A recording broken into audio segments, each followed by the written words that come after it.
Market ఈరోజు చూస్తుంటే చాలా నష్టాల్లో అయితే క్లోజ్ అవ్వడం జరిగింది. ముఖ్యంగా మార్నింగ్ గిఫ్ట్ నిఫ్టీ ఇండికేట్ చేసినట్టు నెగిటివ్లోనే స్టార్ట్ అయిపోయింది మార్నింగ్, అండ్ కంటిన్యూగా నెగిటివ్ అంటే నష్టాలే కొనసాగడం జరిగింది.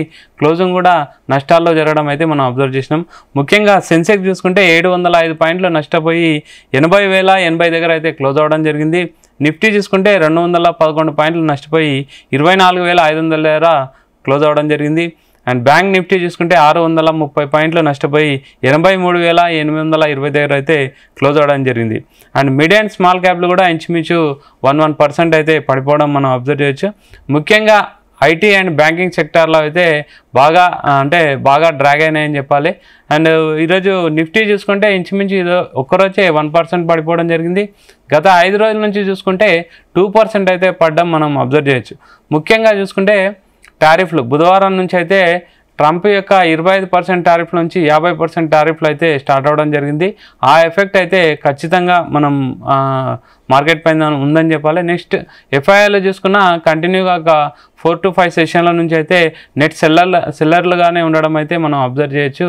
ఓవరాల్గా అంటే గ్లోబల్ క్యూస్ కూడా అంత అనుకూలించలేదని ఎక్స్పర్ట్ చెప్పడం జరుగుతుంది. ఓవరాల్గా మార్కెట్లు అయితే నెగిటివ్లోనే ఉండడం జరిగింది. ప్రజెంట్ సెక్టార్ వైజ్ చూసుకున్న అన్ని సెక్టార్లు కూడా మ్యాక్సిమం ఈరోజు అయితే నెగిటివ్లోనే క్లోజ్ అవ్వడం జరిగింది. ముఖ్యంగా ఐటీ సెక్టార్లో అయితే బాగా నెగిటివ్ అయితే అబ్జర్వ్ చేయొచ్చు. అసలు మార్కెట్ ఎలా ఉండబోతుంది? ఇప్పుడు 50% అయితే టారిఫ్లో వేయడం జరిగింది. Next what is market? ఇన్వెస్టర్లు ఎలాంటి స్ట్రాటజీ మెయింటైన్ చేయాలి? మనతో పాటు stock market analyst and certified stock market analyst Madhav Reddy గారు ఉన్నారు. Madam good evening. Good evening అండి. మేడం ఓవరాల్గా ఈరోజు మార్కెట్ చూశారు అంటే కొంచెం బాగా వీక్ అనే చెప్పాలి. అండ్ నెక్స్ట్ ఏంటి మేడం? వాట్ నెక్స్ట్ మార్కెట్ ఏం జరుగుతుంది? రీజన్స్ ఏంటంటేనండి, ఎఫ్ఐఐ సెల్లింగ్ బాగా కంటిన్యూస్ గా అంటే ఫారెన్ ఇన్స్టిట్యూషనల్ ఇన్వెస్టర్స్ కానీ ఫారెన్ పోర్ట్ఫోలియో ఇన్స్టిట్యూషనల్ ఇన్వెస్టర్స్ కానీ బాగా సెల్లింగ్ అయితే విపరీతంగా జరుగుతుందండి. దానికి ఒక కారణం మనం చెప్పొచ్చు. ఇంకొకటి ఏంటంటే చాలా కాషియస్ గా సెంటిమెంట్ అంతా కూడా ఆచితూచి ఆలోచిద్దాము అడుగు వేస్తున్నట్టుగా చాలా కాషియస్ గా నర్వస్ గా మార్కెట్స్ అయితే కనపడుతుంది. అంటే నెక్స్ట్ ఏం జరుగుతుంది, ఏం జరగబోతోంది, ఇది ఎంతవరకు వెళ్తుంది, 25% అన్నారు, 50% అన్నారు, సో మళ్ళీ టాక్స్ అంటున్నారు. సో ఇలా ఈ విధంగా ఇది ఎంతవరకు వెళ్తుంది అన్నట్టుగా మార్కెట్స్ బాగా సెల్లింగ్ ప్రెషర్ లోకి అయితే అంటే ఒక అన్సర్టనిటీ అండి, ఒక రకమైన అన్సర్టనిటీ అయితే మార్కెట్ ని కంప్లీట్ గా ముంచేసినట్టుగానే మనకి కనిపించింది. సో బట్ మనం చూసుకున్నట్లయితే ఇక్కడ as a certified financial planner అంటే ఒక స్టాక్ మార్కెట్ అనలిస్ట్ లాగా కాకుండా ఫైనాన్షియల్ ప్లానర్ గా మేము ఎప్పుడు చెప్తూ ఉంటామండి, మార్కెట్స్ కాకుండా అంటే ఈక్విటీతో పాటు మనము అసెట్ అలొకేషన్ అనేది చాలా బాగా చేసుకోవాలి. అసెట్ అలొకేషన్ అంటే ఈ డెట్ లో ఉండాలి, మనము గోల్డ్ లో కొంత పర్సంటేజ్, సిల్వర్ లో కొంత పర్సంటేజ్, తర్వాత ఈక్విటీలో కొంత పర్సంటేజ్, ఇలా ఈ విధంగా మనం మెయింటైన్ చేసుకుంటున్న ఎవరైతే ఉన్నారో వాళ్ళకైతే పెద్ద ఇబ్బంది అయితే మనకి కనిపించదు. కానండి పూర్తిగా మార్కెట్ లోనే ఇన్వెస్ట్ చేసే వాళ్ళకి మాత్రం లాస్ట్ 1 year నుంచి చాలా వాళ్ళు ప్రెషర్ లో ఉన్నట్టుగా మనకి కనిపిస్తుంది. ఇప్పటికైనా కొంచెం ఈ అసెట్ అలొకేషన్స్ తర్వాత ఈ డైవర్సిఫికేషన్ స్ట్రాటజీస్ తో ముందుకు వెళ్తే ఈ కష్టం ఏదైతే ఈ పర్టికులర్ నర్వస్నెస్ మార్కెట్ లో ఈ స్లో డౌన్ గానీ ఈ ఫాల్ గానీ దాన్ని కూడా మనము రెసిలియంట్ గా ఒక పోర్ట్ఫోలియోని తయారు చేసుకోవాలి. మా దగ్గర కూడా చాలా మంది క్లయింట్స్ వస్తున్నారు, మేడం ఏం చేయాలో అర్థం కావట్లేదు, చాలా మ్యూచువల్ ఫండ్ స్కీమ్స్ ఉన్నాయి, చాలా స్టాక్స్ ఉన్నాయి, ఒక్కొక్క స్టాక్ అయితే ఒక 30-40% పడిన స్టాక్స్ కూడా మా దగ్గర ఉన్నాయి, ఇప్పుడు అది ఏం చేయాలి, స్కీమ్స్ అయితే చాలా స్టాగ్రెంట్ గా ఉన్నాయి. ఇవన్నీ కూడా ఏంటంటే ఒక పోర్ట్ఫోలియో కన్స్ట్రక్షన్ ద్వారా మనం ముందుకు తీసుకుని వెళ్ళొచ్చండి. So next markets next view ఎట్లా ఉండబోతుంది అంటే ఇప్పుడంతా కూడా ఇండియా కూడా అంటే ఈ మొత్తం ఏదైతే ఈ టారిఫ్స్ 50% టారిఫ్స్ ఏదైతే వచ్చిందో దాన్ని అధిగమించేటట్లుగా మన దగ్గర 3 స్ట్రాటజీలు అప్లై చేస్తున్నారండి ఇండియాలో. సో ఆ 3 స్ట్రాటజీస్ లో ఫస్ట్ స్ట్రాటజీ ఏంటంటే ఎక్స్పోర్ట్ డైవర్సిఫికేషన్. ఎందుకు మనం యుఎస్ మీదే ఇంత డిపెండ్ అయి ఉన్నాము, మనం వేరే మార్కెట్స్ ని కూడా ఎక్స్ప్లోర్ చేయాలి అనేదైతే చాలా ఫాస్ట్ గా స్టార్ట్ అయిందండి. So we are exploring Russia, China, ఇంకా మిగతా కంట్రీస్ అంటే సౌత్ ఈస్ట్ కంట్రీస్ అయినా ఇంకా మిగతా కంట్రీస్ మీద కూడా అంటే కొరియా, థాయిలాండ్, ఇలా కొన్ని అరబ్ కంట్రీస్ ఇలాంటి వాటికి కూడా వాళ్ళందరూ కూడా వెల్కమ్ చెప్తున్నారండి, ఎందుకంటే మన ప్రోడక్ట్స్ కానీ వాటికి కానీ మంచి వాల్యూ ఉంది. సో వీఆర్ ఆల్ ఎక్స్ప్లోరింగ్ అనమాట. సో దీనికైతే ఒక 2-3 months అయితే టైం అయితే పడుతుందండి. ఇలా కొత్త మార్కెట్స్ ని, అంటే యుఎస్ మార్కెట్ లో మనం ఏదైతే అక్కడికి ఇంకా మనం పంపించలేకపోతున్నామో, మన ఇండియన్ గూడ్స్ ని పంపించలేకపోతున్నామో, ఆ పర్టికులర్ గూడ్స్ ని మనం వేరే మార్కెట్స్ కి డైవర్సిఫికేషన్ చేయడానికి కొంత టైం అయితే పడుతుందండి. At least it will take 2-3 months to 5 months వరకు కొంత ఈ కన్సాలిడేషన్ కానీ అడ్జస్ట్మెంట్స్ అనేది జరుగుతుంది. అది ఆల్రెడీ స్టార్ట్ అయింది. కొత్త మార్కెట్స్ అయితే వెతుకుతూ ఉన్నారు. ఇంకో నెక్స్ట్ ఏంటంటే స్ట్రాటజిక్ డొమెస్టిక్ డిమాండ్, అంటే మన కన్సంప్షన్, మన ఇండియాలో మన కన్సంప్షన్ స్టోరీ, మ్యానుఫ్యాక్చరింగ్ ఇక్కడ ఇంకా బాగా పెంచుకోవాలి అనేది అయితే బాగా స్టార్ట్ అయిందండి. సో దాని మూలంగానే మనకి ఈ జిఎస్టీ వచ్చింది. సో ఇప్పుడు ఈ జిఎస్టీ కౌన్సిల్ మీటింగ్ ఉందండి, September 3rd and 4th మనకు ఒక కౌన్సిల్ మీటింగ్ ఉంది. ఈ మీటింగ్ లో ఆ గ్రూప్ ఆఫ్ మినిస్టర్స్ అందరూ కూడా కలిపి ఒక డెసిషన్స్ అయితే తీసుకొస్తారు. సో ఆ డెసిషన్స్ వల్ల మన దగ్గర కన్సంప్షన్ స్టోరీ అనేది పెరుగుతుంది. అలానే ఓవరాల్ ఏషియన్ మార్కెట్స్ అన్నిటిలో కూడా ఇంట్రెస్ట్ రేట్స్ తగ్గించాలి, ఎందుకంటే ఈ టారిఫ్స్ వల్ల కానీ, ఈ గ్లోబల్ జియో పొలిటికల్ టెన్షన్స్ వల్ల కానీ ఎకనామిక్ గ్రోత్ స్లో డౌన్ అవుతుంది. దీన్ని కౌంటర్ చేయాలి అంటే ఇంట్రెస్ట్ రేట్స్ తగ్గించాలి అనేది. సో ఇంక్లూడింగ్ ఇండియా, అన్ని కంట్రీస్ అండి, అంటే మీరు సౌత్ కొరియా తీసుకోండి, లేకపోతే కొరియా, తర్వాత థైలాండ్, ఇండోనేషియా, ఇండియా, ఈ కంట్రీస్ అన్ని కూడా ఎప్పుడు కూడా ఇప్పుడు ఇదైతే స్టార్ట్ చేశారండి. అర్జెంట్ గా మనము ఒక రేట్ కట్ అనేది పెట్టుకోవాలి, గ్రోత్ ని యాక్సిలరేట్ చేసుకోవాలి అనేది. సో ఈ విధంగా ఇవన్నీ కూడా స్టార్ట్ అయ్యాయండి. ఆ తర్వాత అడ్వాన్స్ ట్రేడ్ పార్ట్నర్షిప్స్, అంటే ఇప్పుడు యుఎస్ కాకపోతే మనం ఇంకా మిగతా కంట్రీస్ తో ఏ విధంగా పార్ట్నర్షిప్స్ అనేవి స్టార్ట్ చేసుకోవాలి, ట్రేడ్ అనేది అగ్రిమెంట్స్ ఎలా ముందుకు తీసుకెళ్లాలి, ఇలా ఈ 3 segments లోని ఈ ముందుకు వెళ్తూ ఉన్నాయండి. బట్ దీని రిజల్ట్స్ మనం చూడాలి అంటే డెఫినెట్లీ ఇట్ విల్ టేక్ ఒక క్వార్టర్ ఆర్ 2 quarters టైం అయితే పడుతుంది.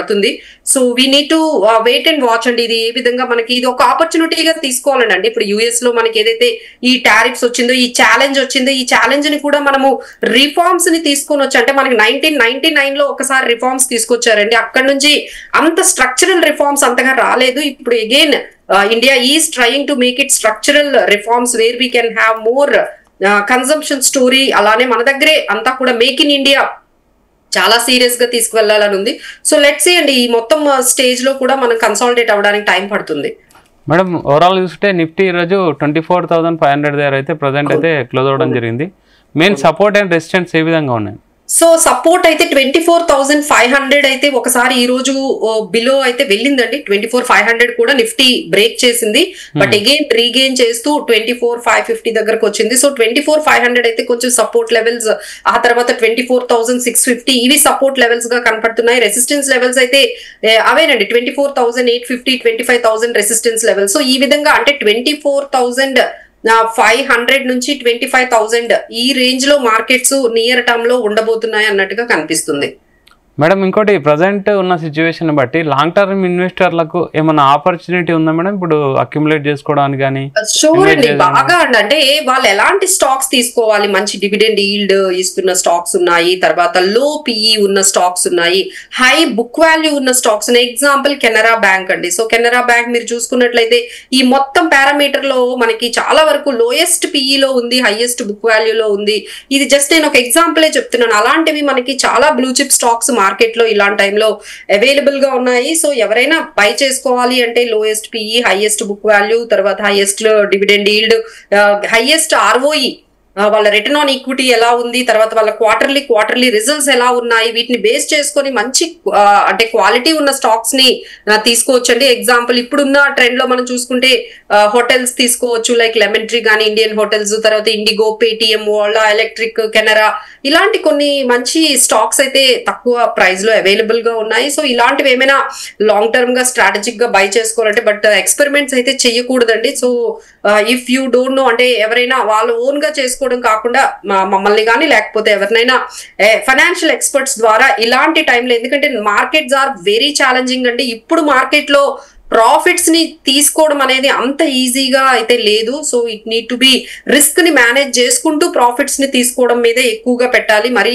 ఎక్కువ రిటర్న్స్ ను, అంటే మనకి లాస్ట్ 3 years నుంచి బాగా అలవాటైందండి ఇన్వెస్టర్స్, మన ఇండియన్ ఇన్వెస్టర్స్ కి 20% రిటర్న్స్, ఒక్కొక్క స్కీమ్ లో 30% రిటర్న్, ఒక్కొక్క స్టాక్ 100% రిటర్న్స్ కూడా ఇవ్వడంతో ఒక్కసారి వాళ్ళ ఎక్స్పెక్టేషన్స్ చాలా హై అయిపోయి, స్టాక్ మార్కెట్ లో 20-30% ఈజీగా వస్తుంది అనేది, పర్ యానం ఈజీగా వచ్చేస్తుంది అనే దాంట్లో లాస్ట్ 2-3 ఇయర్స్ నుంచి ఉంది. సో ఇప్పుడైతే అంత ఈజీ లేదండి. They have to moderate there expectations కొంచెం తగ్గించుకోవాలండి ఈక్విటీ మార్కెట్ లో. ఇప్పుడు కొంచెం ఈ ఛాలెంజింగ్ సిచ్యువేషన్స్ లో ఇక మోడరేట్ చేసుకుంటూ 12-15% రేంజ్ లో కొంచెం వాళ్ళు గానీ ఎక్స్పెక్టేషన్స్ తగ్గించి రిస్క్ ని మేనేజ్ చేసుకుంటూ వాళ్ళని ఈక్విటీని మేనేజ్ చేసుకుంటే బాగుంటుందండి. But there are very good options like silver లో మంచి ఆపర్చునిటీస్ ఉన్నాయి, అసెట్ అలొకేషన్స్ మీద, అలానే డెట్ లో మంచి ఆపర్చునిటీస్ ఉన్నాయి. డైవర్సిఫికేషన్ అయితే చెయ్యాలండి. ఓకే మేడం, ఇప్పుడు ప్రజెంట్ ఇంతకుముందు మీరు చెప్పారు అంటే రిఫార్మ్స్ తీసుకొస్తుంది జిఎస్టీకి సంబంధించి ఆర్బీఐ అని చెప్పారు.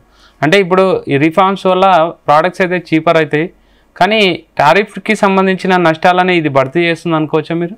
సో గవర్నమెంట్ ఆల్రెడీ స్టార్ట్ చేసిందండి. మీరు చూసుకుంటే ఏదైతే టెక్స్టైల్ ఇండస్ట్రీస్ అంటే కొన్ని ఇండస్ట్రీస్ ఈ యుఎస్ టారిఫ్స్ వల్ల చాలా చాలా నష్టాల్లోకి అంటే చాలా ఇబ్బందుల్లోకి వెళ్ళిపోయి, అందులో first industry gems and jewellery ఒకటైతే టెక్స్టైల్స్ అండి ఇలాంటి వాటిల్లో ఏంటంటే లేబర్ ఇంటెన్సిఫై అండి. అంటే కొన్ని లక్షల మంది ఈ సెక్టార్ లో వర్క్ చేస్తూ ఉంటారు. సో గవర్నమెంట్ ఏంటంటే వాళ్ళకి ఇన్సెంటివ్స్ అయితే ఇస్తుంది.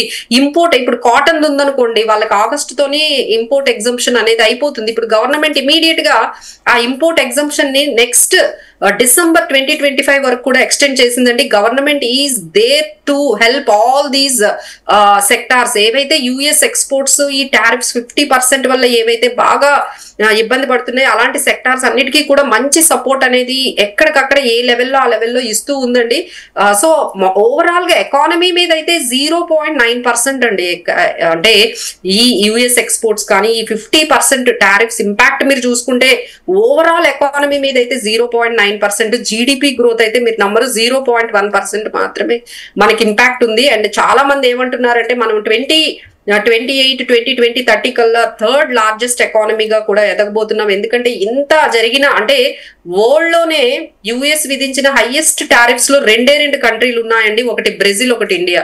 అంటే మీరు నమ్మాలి. సో హైయెస్ట్ టారిఫ్స్ తీసుకున్న ఇండియా ఇంత రెసిలియంట్ గా ఇంత దీనిగా ఉంది అంటే మాత్రం నిజంగా ఎంత స్ట్రాంగ్ ఎకానమీ. సో డెఫినెట్లీ మనము ఒక 2028, 2030లో you can see we can become the third largest economy అని చాలా మంది చెప్తూ ఉన్నారు. సో ఇంపాక్ట్ అనేది 0.9%, 0.1% దగ్గరే ఉంది. సో అంత పానిక్ అవ్వాల్సిన అవసరం లేదు. So need to be very careful. ఇలాంటప్పుడు ఎలాంటి డెసిషన్స్ తీసుకోవాలన్నా సరే ఒక ఎక్స్పర్ట్స్ ద్వారా మీరు సంప్రదించి మీ పోర్ట్ఫోలియోని ఒకసారి వాళ్ళ ద్వారా చర్నింగ్ చేయించుకోవడము, మేనేజ్ చేయించుకుంటే బెటర్ గా ఉంటుందండి. మేడం ఇప్పుడు ఫైనల్గా చెప్పండి, ఇప్పుడు ప్రజెంట్ ఇన్వెస్టర్స్ అంటే సెక్టార్ స్పెసిఫిక్గా వెళ్తే బెటరా లేకపోతే స్టాక్ స్పెసిఫిక్గా వెళ్తే బెటరా?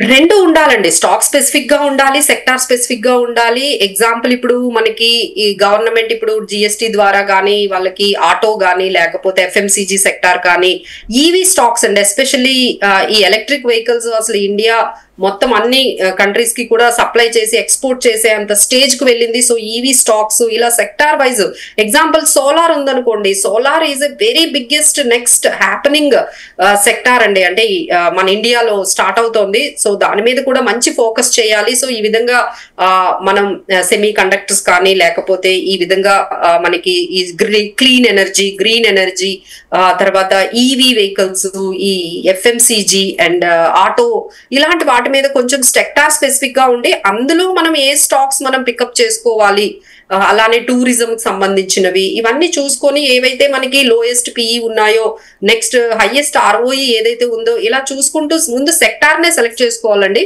సెక్టార్ సెలెక్ట్ చేసిన తర్వాత అందులో టాప్ కంపెనీ ఏముందో అది సెలెక్ట్ చేసుకుంటే పర్ఫెక్ట్ గా ఉంటుంది మేడం. ఇవన్నీ అంటే ఇప్పుడు మేము ఎలా చేస్తాము, ఎకనామిక్ అనాలిసిస్, ఆ తర్వాత ఇండస్ట్రీ అనాలిసిస్, ఆ తర్వాత స్టాక్ అనాలిసిస్ చేస్తాం. This is what we call it as top down approach అంటాం. సో చాలా మంది బాటమ్ అప్ అప్రోచ్ కూడా చేస్తూ ఉంటారు.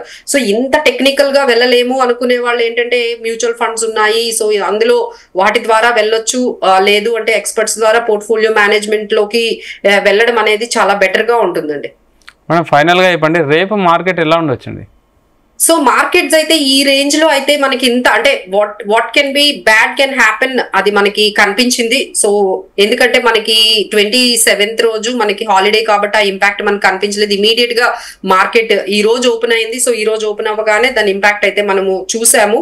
సో ఇక్కడ నుంచి మార్కెట్ ముందుకు వెళ్ళాలి అంటే గవర్నమెంట్ నుంచి ఎలాంటి అనౌన్స్మెంట్స్ వస్తాయి, ఈ సిచ్యువేషన్స్ లో ఇప్పుడున్న మనకున్న ఈ సిచ్యువేషన్ లో ఏదైనా స్ట్రక్చరల్ రిఫార్మ్స్ ఏమైనా సెంట్రల్ గవర్నమెంట్ తీసుకురాబోతుందా, సో అవి ఎలా ఇంపాక్ట్ చూపిస్తున్నాయి అనే దాని మీద నెక్స్ట్ వెళ్తూ ఉన్నాయండి. అలానే కార్పొరేట్ ఏ విధంగా వాళ్ళ మార్జిన్స్ ని మెయింటైన్ చేసుకుంటూ ముందుకు వెళ్తాయి అనే దాని మీద నెక్స్ట్ మార్కెట్ అంతా కూడా డిపెండ్ అయి ఉంది. ఇప్పుడు నెక్స్ట్ మార్కెట్ లో ఈ కంపెనీస్ ఏవైతే ఉన్నాయో వాటి రిజల్ట్స్ ని, వాటి మార్జిన్స్ ని, ఏ విధంగా ప్రాఫిట్స్ ని మెయింటైన్ చేసుకుంటూ వెళ్తాయి, ఎర్నింగ్స్ ఎలా ఉండబోతున్నాయి అనే దాని మీద నెక్స్ట్ మార్కెట్స్ అంతా కూడా డిపెండ్ అవుతుందండి. Thank you madam, thank you very much.